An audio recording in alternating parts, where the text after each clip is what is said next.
झारखंड के सभी भाई बहनों को जोहार, जय झारखंड। साथ में आप लोगों को बता दें कि झारखंड में लगभग 10 सालों के बाद झारखंड टेट का नोटिफिकेशन आ चुका है।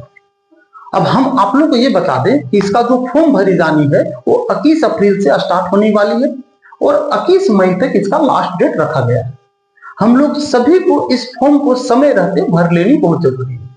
साथ में आप लोग को ये बता दें कि इसका सिलेबस भी हम लोग के पास अवेलेबल हो गया और इसका सिलेबस हम लोग उस वेबसाइट पर जाकर झारखंड टेट का जे टेट का सिलेबस डाउनलोड कर सकते हैं।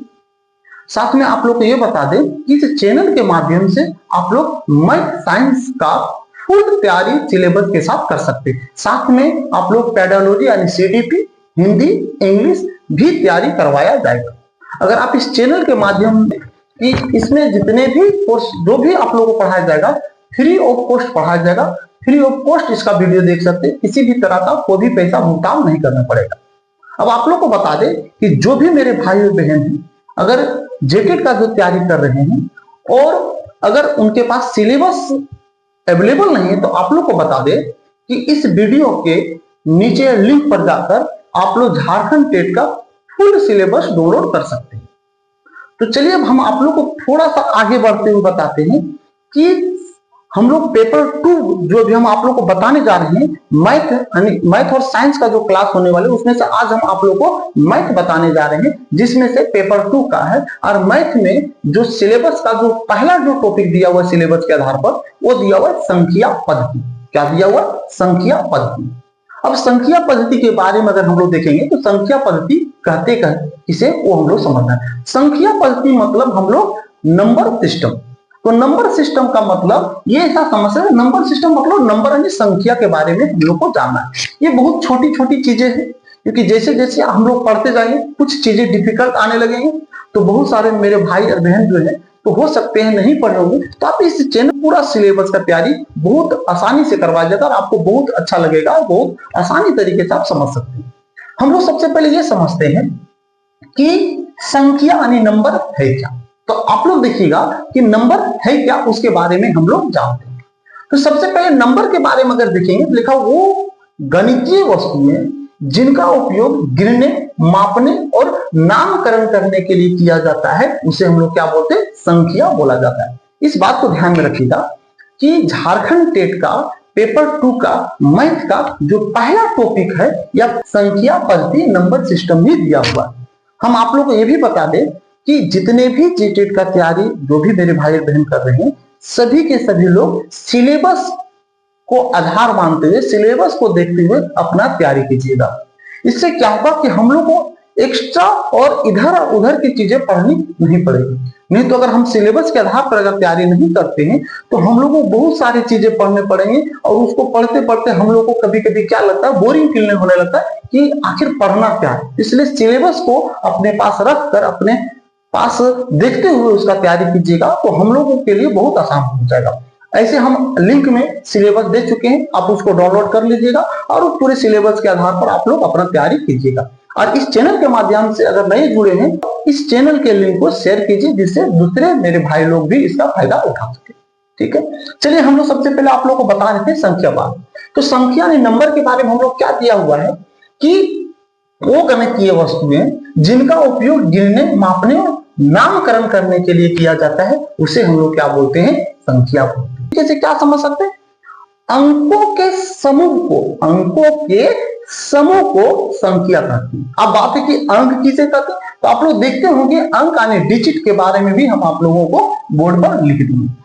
अंक किसको बोलते हैं? लिखा हुआ संख्या के लेखन में जिस गणितीय संकेतों का प्रयोग होता है उसे अंक कहते हैं। देखो संख्या लिखने के लिए जिन संकेतों का उपयोग किया जाता है उसी को हम लोग क्या बोलते हैं? अंक बोलते हैं। या ऐसे बोल सकते हैं कि संख्या जो होता है जो संख्या का जो मूलभूत इकाई होता है, संख्या का मूलभूत इकाई का मतलब यूनिट है ना, मूलभूत इकाई जो होता है उसी को हम लोग क्या बोलते हैं?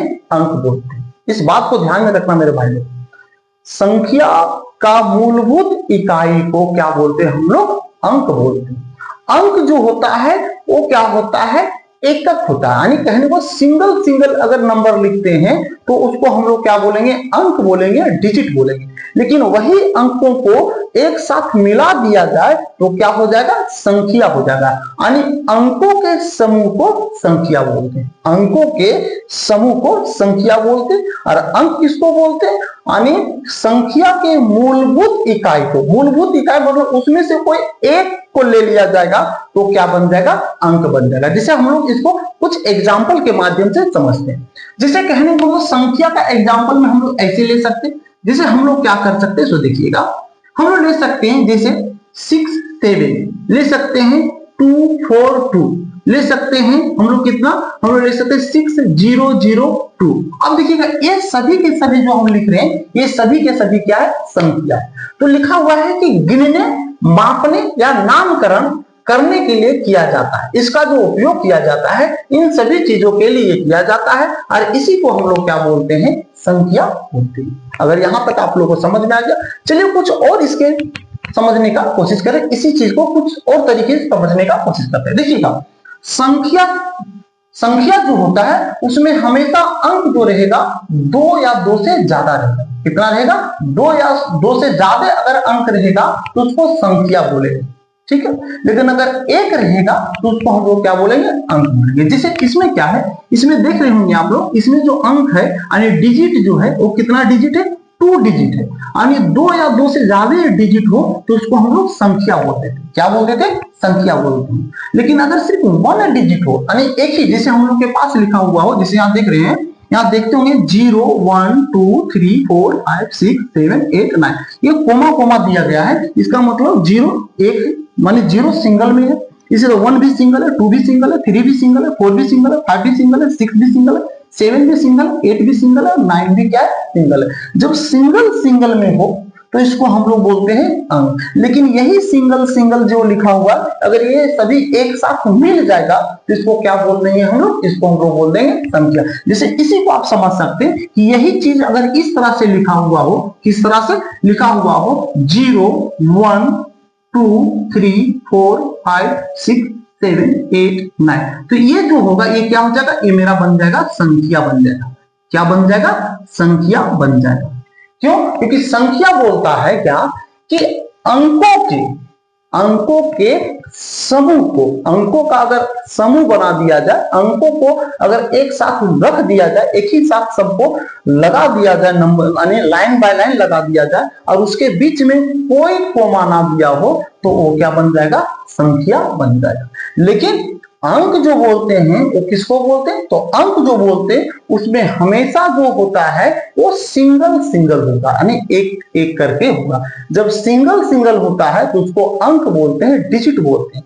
लेकिन उसमें अगर 2 या 2 से ज्यादा अगर हो, है ना, 2 या 2 से ज्यादा डिजिट हो, अंक हो और एक साथ हो तो उसको हम लोग क्या बोल देंगे, उसको हम लोग नंबर बोल देंगे, संख्या बोल देंगे। अगर ये चीजें आप लोग को क्लियर हो गया तो बहुत है, क्योंकि ये सभी की चीजें जो है, ये सभी चीजें भी हम आप लोगों को बता रहे हैं, ये बहुत ही बेसिक चीज है। ऐसा नहीं कि ये आप लोगों को जानकारी नहीं होगा, ये आप लोगों को सभी को जानकारी होगा। आप लोग को और बता दें कि संख्या जो होता है उसको हम लोग शब्दों में भी लिख सकते हैं, संख्या के माध्यम से उसका मापन भी हम लोग करते हैं, यानी जो मापते हैं वो भी संख्या ही कहलाता है, नामकरण करते हैं वो भी संख्या कहलाता है, गिनते हैं वो भी संख्या कहलाता है। अगर एक से ज्यादा हो तो क्या हो जाता है, एक से कहने का मतलब अंकों का जो समूह होगा वो 2 या 2 से ज्यादा अगर हो जाएगा तो क्या कहलाएगा, संख्या। ये चीजें हम आप लोग को बार बार समझा रहे हैं कि 2 या 2 से ज्यादा जब होगा तो क्या बन जाएगा, संख्या बन जाएगा। अगर एक रहेगा तो क्या हो जाएगा, अंक हो जाएगा, यानी डिजिट हो जाएगा, ठीक है। तो इसलिए देखिएगा जो कुल अंक होते हैं, अंकों की संख्या जो होती है, यानी कुल अंक जो होते हैं कितना होते हैं, 10 होते हैं। कभी कभी हम लोग को परीक्षा में पूछ देगा कि जो डिजिट होते हैं, टोटल डिजिट कितने होते हैं, तो नंबर ऑफ डिजिट यानी टोटल जो डिजिट होता है वो कितना होता है। तो जो टोटल डिजिट होते हैं, कुल अंक जो होते हैं वो कितना होते हैं, 10 होते हैं। कहां से शुरू होता है वो डिजिट, 0 से, 0 1 2 3 4 5 6 7 8 9 यहां तक होता है। अगर आप सभी को गिनिएगा तो टोटल जो दिया हुआ है कितना दिया हुआ है, टोटल जो दिया हुआ है वो 10 डिजिट दिया हुआ है, यानी 10 अंक होता है, यानी कुल अंक जो होता है कितना होता है, 10 होता है।